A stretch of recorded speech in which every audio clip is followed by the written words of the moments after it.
దయచేసి ఎన్నికల కమిటీ సభ్యులు కూడా ఇక్కడికి రావాల్సిందే కోరుతున్నా. అన్న పల్లాన్న, గౌరవ మంత్రివర్యులు అమ్మ సవితమ్మ గారు, నిమ్మల రామానాయుడు గారు, రవికుమార్ గారు, షరీఫ్ గారు, పార్లమెంటు సభ్యులు ప్రసాద్ గారు,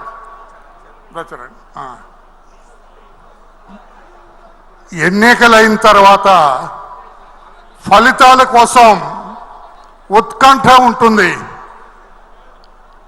ఆ కిక్కేవారు అందరం కూడా, వేదిక పైన ఉన్న అందరూ కూడా ఈ ఉత్కంఠ అనుభవించిన వాళ్ళే.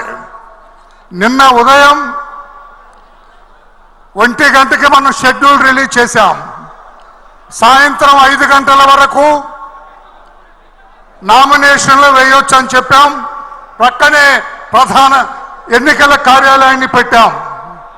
చాలామంది వచ్చారు ఎన్నికల కార్యాలయం దగ్గరికి. భయపడ్డాం మేము, ఏంటి ఎంతమంది వస్తున్నారు, వీళ్ళందరూ పోటీ చేస్తారా, జాతీయ పార్టీ అధ్యక్షుడిగా ఎన్నికల్లో నిలబడతారా అని భయం వేసింది మాకు. అందరిని పిలిచా, ఏంటయ్యా బాబు రండి రండి అని కార్యాలయం పిలిస్తే, అన్నా మేము పోటీ చేయడానికి రాలేదు, మేము ఆయనకి మద్దతు ఇస్తాం, ఆయన నామినేషన్ పత్రం మీద మేము సంతకాలు చేస్తామని తండోపతండాలుగా నమ్మరు. కానీ దాదాపు 500-600 మంది వచ్చారు.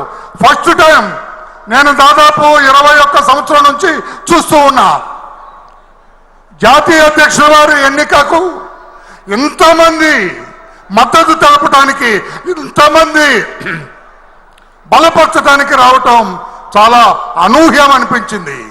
నేను నిన్న సాయంత్రం తీసుకెళ్ళాం అధ్యక్షుల వారి దగ్గరికి.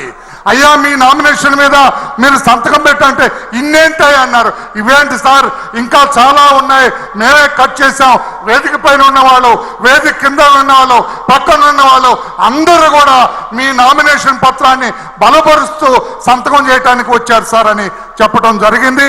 ఇప్పుడు మీరందరూ ఉత్కంఠతో ఎదురు చూస్తున్న ఆ ఫలితాలు మా సహచర సభ్యులందరితో కలిసి ఇప్పుడు తెలియజేస్తున్నాం.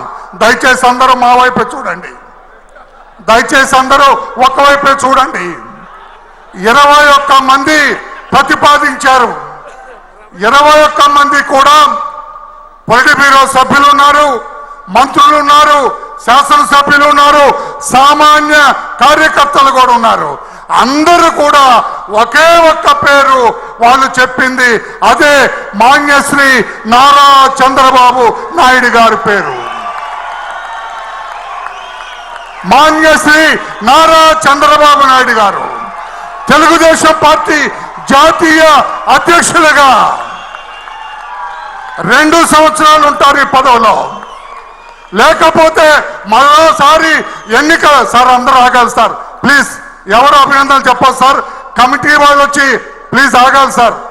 సార్ ప్లీజ్, కమిటీ వాళ్ళు వచ్చి బుకే ఇచ్చి ధ్రువపత్రం ఇచ్చిన తర్వాత ప్రమాణ స్వీకారం ఉంటుంది. తర్వాత మీరు అభినందనలు చెప్పాలని తెలియజేస్తూ కమిటీ మొత్తం అధ్యక్షుల వారి దగ్గరకు వస్తాం, ధ్రువపత్రం ఇస్తాం, వారిని సత్కరిస్తాం. తర్వాత ప్రమాణ స్వీకారం ఉంటుంది 1 నిమిషం. తర్వాత పూర్తిగా వారు నూతన అధ్యక్షులుగా, తెలుగుదేశం పార్టీ జాతీయ పార్టీ అధ్యక్షులుగా ఎన్నికైనట్టు లెక్క.